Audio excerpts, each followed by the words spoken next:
ತುಮಕೂರೇನಾದರೂ ಕೂಡ red light ಏರಿಯಾನಾ? ಮುಂಬೈನಂತೆ ಎಲ್ಲಿ ಏನಾದರೂ ಕೂಡ ರೆಡ್ ಲೈಟ್ ಏರಿಯಾ ಇದೆಯಾ ಅನ್ನುವಂಥ ಪ್ರಶ್ನೆಯನ್ನ ಕೇಳಿದ್ದಾರೆ. ಯಾರ್ಯಾರೋ ಬಂದು ಹೋಗೋಕೆ ಇದನ್ನು ರೆಡ್ ಲೈಟ್ ಏರಿಯಾನಾ ಅಂತ KN ರಾಜಣ್ಣ ಪ್ರಶ್ನೆ ಮಾಡಿದ್ದಾರೆ. ಅಂದರೆ ನೇರವಾಗಿ ದೇವೇಗೌಡರ ವಿರುದ್ಧ KN ರಾಜಣ್ಣ ಈ ರೀತಿಯಾದಂಥ ಒಂದು ವಾಗ್ದಾಳಿಯನ್ನು ಮಾಡಿರುವಂಥದ್ದು.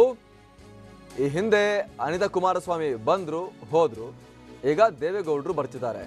ಯಾರ್ಯಾರೋ ಯಾವಾಗೋ ಅವ್ರಿಗೆ ಬೇಕಾದಾಗ ಬಂದು ಹೋಗ್ಲಿಕ್ಕೆ ಏನು ರೆಡ್ ಲೈಟ್ ಏರಿಯಾನ ಮುಂಬೈಲಿರೋ ಏರಿಯಾ ಥರ ಅನ್ನುವಂಥ ಪ್ರಶ್ನೆಯನ್ನ KN ರಾಜಣ್ಣ ಕೇಳಿದ್ದಾರೆ. ಬನ್ನಿ ಹಾಗಾದ್ರೆ KN ರಾಜಣ್ಣ ಮುದ್ದಹನುಮೇಗೌಡರಿಗೆ ಸಂಬಂಧಪಟ್ಟ ಹಾಗೆ, ಅಂದ್ರೆ ಮುದ್ದಹನುಮೇಗೌಡರು ಮತ್ತು KN ರಾಜಣ್ಣ ಇವರಿಬ್ಬರ ನಾಮಪತ್ರಕ್ಕೆ ಸಂಬಂಧಪಟ್ಟ ಹಾಗೆ ಹಾಗೂ ದೇವೇಗೌಡರ ಕುಟುಂಬಕ್ಕೆ ಸಂಬಂಧಪಟ್ಟ ಹಾಗೆ ಏನು ಹೇಳಿದ್ದಾರೆ ನೋಡ್ಕೊಂಡು ಬರೋಣ.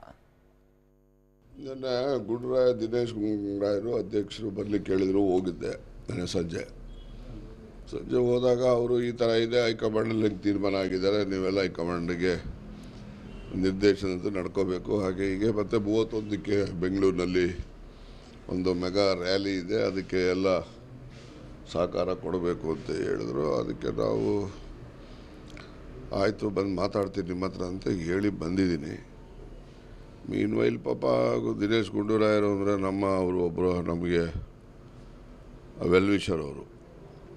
ಅವರು ಪಾರ್ಟಿ ಹೈಕಮಾಂಡ್ ದೃಷ್ಟಿಯಿಂದ ನೀವು ಈ ಥರ ಇದ್ದರೆ ಭಾಳ ಒಳ್ಳೆಯದು ಹಾಗೆ ಹೀಗೆ ಅಂತ ಹೇಳಿದ್ರು. ನಾನು ಅದಕ್ಕೆ ಮುದ್ದಹನುಮೇಗೌಡರು ಕರೆದು ಮಾತಾಡಿ ಅಂತ ಹೇಳಿದ್ದೀನಿ. ಅದಕ್ಕೆ ಅವರು ಮುದ್ದಹನುಮೇಗೌಡರಿಗೆ ಸಂಪರ್ಕ ಮಾಡ್ತಾಯಿದ್ದಾರೆ. ಇವತ್ತು ಮಾತಾಡ್ತಾರೆ ಅವ್ರಿಗೆ ಬೆಂಗಳೂರಿನಲ್ಲಿ ಮತ್ತೊಮ್ಮೆ. ಇವತ್ತು ಸಿದ್ದರಾಮಯ್ಯನವ್ರನ್ನೂ ಭೇಟಿ ಮಾಡ್ತೀನಿ. ಭೇಟಿ ಮಾಡಿ ಇವತ್ತು ನಾಳೆಗೆ ಮುದ್ದಹನುಮೇಗೌಡರು ಯಾವ ರೀತಿ ಸ್ಪಂದಿಸ್ತಾರೆ ನೋಡಿಕೊಂಡು ಅವರ ಸ್ಪಂದನೆ ಮೇಲೆ ನಮ್ಮ ತೀರ್ಮಾನ. ಮೋಸ್ಟ್ಲಿ ಇವತ್ತು ಭೇಟಿ ಎಲ್ಲರೂ ಆಗ್ತಾರೆ ಅಂತ ಅಂದ್ಕೊಂಡಿದ್ದೀನಿ. ಇವತ್ತು ಸ್ವಲ್ಪ ಎಲ್ಲ ಚಟುವಟಿಕೆಗಳು ಏನೇನು ನಡೀತವೆ ಆ ನಡವಳಿಕೆಗಳು ಅಲ್ಲಿ ಆಗ್ತಕ್ಕಂಥ ತೀರ್ಮಾನಗಳ ಮೇಲೆ ಮುಂದಿನ ಕ್ರಮಗಳು ಆಗ್ತವೆ.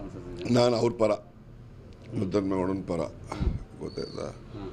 ಯಾಕೆ ಅಂದರೆ ಮುದ್ದಹನುಮೇಗೌಡರ ಪರ ಇದ್ದೀನಿ. ಮುದ್ದಹನುಮೇಗೌಡರಿಗೆ ಏನು ನಿರ್ಣಯಕ್ಕೆ ಬರ್ತಾರೆ ಇವತ್ತು ನೋಡ್ತೀನಿ. ಯಾಕೆಂದರೆ ನೆನ್ನೆ ಸಂಪರ್ಕ ಮಾಡಲಿಕ್ಕಾಗಿಲ್ಲ.